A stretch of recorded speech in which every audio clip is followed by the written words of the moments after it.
You've been called lazy. Maybe you've called yourself that. You have a list of things you meant to do, but you can't make yourself start.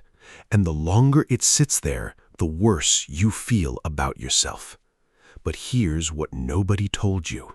Laziness isn't a personality trait. It's a symptom. Something in your brain is running low. And once you understand what's actually going on inside your brain, everything changes. Let's talk about what's really happening. Most people think dopamine is about pleasure. You do something fun, dopamine spikes. You feel good.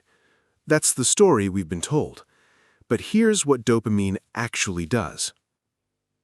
Dopamine isn't the reward, it's the drive to go get the reward. It's the chemical that makes you want to try, to get up, to start, to keep going even when it's hard. Without enough dopamine, you don't feel lazy, you feel incapable. The body is there, the desire might even be there, but the chemical that converts I want to into I'm doing it, it's just not firing the way it should.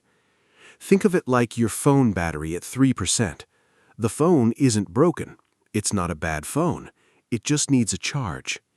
Your brain works the same way. And just like a phone, the question isn't, what's wrong with me? The question is, what drained it? Because once you know what's draining your dopamine, you can stop it. And once you stop draining it, it comes back. Dopamine isn't gone, it's just been spent in the wrong places. Here's the part that might surprise you. Your brain has a dopamine baseline, a kind of resting level it operates from. When your baseline is healthy, small things feel motivating. A walk feels good, progress feels good, starting feels possible. But when your baseline drops, those same things feel completely flat. Nothing feels worth starting, nothing feels worth finishing. And the terrible irony, the lower your baseline drops, the harder everything feels, which makes you do less, which drops your baseline further. So, what actually drains your dopamine baseline? There are 4 causes, and most people are dealing with at least 2 of them without realizing it. Cause 1. Overstimulation. Here's something most people get backwards. We think that scrolling, gaming, or binging gives us dopamine, and it does in the short term. But every spike is followed by a trough, a drop below baseline. And the trough is where motivation goes to die. The more high-stimulation content you consume, the less ordinary life can compete. Work feels boring. Exercise feels pointless. Starting anything feels impossible. Cause 2. Chronic stress.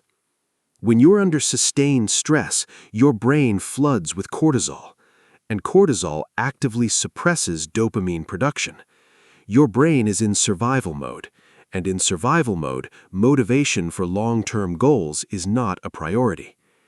This is why when you're going through a hard period, work, relationship stress, financial pressure, you don't just feel sad, you feel completely unable to function. That's not weakness, that's your dopamine system shutting down non-essential processes to survive. Cause 3. Poor sleep. During deep sleep, your brain restores your dopamine receptor sensitivity. Think of it as your dopamine system resetting overnight. When you consistently undersleep, even by just 1 or 2 hours, your receptors become less sensitive. And less sensitive receptors means the same actions produce less motivation. You do the same things, you get less drive from them. You conclude you're broken. You're not broken, you're under-recovered. Cause 4. Shame and negative self-talk. This one's the most invisible and the most damaging. Every time you call yourself lazy, every time you think, what's wrong with me, your brain registers that as a threat. And a brain in threat mode produces even less dopamine. So the act of judging yourself for not doing things actively makes it harder to do things. Now, how do you know if this is what's happening to you? There are 3 signs that point to dopamine depletion, not character. Sign 1. You used to be different. Lazy people have always been disengaged, but if you remember a time when you cared, when things excited you, when starting felt easy, that's not who a lazy person is. That's who a depleted person used to be. Sign 2. Everything costs more effort than it should. Not just the big things, the small things. When even starting a shower or making a meal requires a pep talk, that's not a character issue. That's your brain's effort-cost calculation running on empty. Sign 3. Rest doesn't restore you. When you're genuinely tired, sleep recharges you. But when your dopamine system is depleted, you can rest all weekend and still wake up Monday feeling exactly the same. Not because you're broken, because the things that restore dopamine are different from the things that restore energy. So how do you actually rebuild it? 4 steps, each one backed by neuroscience. None of them require willpower to start. Step 1. Lower the stimulation floor. Not forever, not cold turkey. Just for the first 30 to 60 minutes of your morning, don't spike your dopamine artificially. No social media, no YouTube, no news.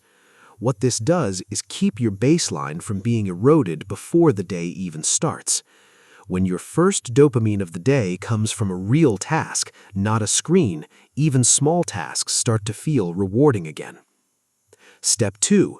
Move your body before you need to. Exercise increases dopamine synthesis, meaning your brain actually produces more of it. Not after an hour at the gym, even 10 minutes of walking. The key is doing it before the motivation arrives, not waiting for motivation to do it. Step 3. One small completion. Your brain releases dopamine when it completes a goal.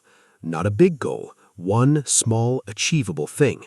Make your bed, reply to one email, step outside for 5 minutes. That single completion creates a small dopamine pulse, which makes the next thing fractionally easier, which makes the next thing fractionally easier again. You're not rebuilding motivation through discipline, you're rebuilding it through momentum. Step 4. Protect the things that genuinely restore you. Not productive things, restorative things. The things that make you feel human again. And here's the critical part. Don't stack them with screens. Huberman's research shows that attaching additional dopamine hits to something you naturally enjoy can actually reduce your enjoyment of it over time. Protect the things that restore you by letting them be what they are. You were never lazy. You were running a brain that didn't have enough of the right fuel. And you've been judging yourself for it, which made the tank even lower. The 4 causes: overstimulation, chronic stress, poor sleep, self-criticism. They're not character flaws. They're environmental conditions. And environments can change. You don't need more willpower. You need a brain that has enough fuel to want things again. Start small. Lower the stimulation. Move first. Complete one thing. And stop calling yourself lazy. That word was never yours to carry. If this video made you realize something about yourself, share it with one person who needs to hear it. Not because it helps the channel, but because someone in your life is probably sitting with that word right now, feeling ashamed of something that isn't their fault, and they deserve to know the truth. Subscribe if you want to keep understanding how your mind actually works, not just how to push through it. The next video is about something a lot of people feel but can't name. That feeling of going back to someone who hurt you even when you know you shouldn't. If you know that feeling, it's already on the channel.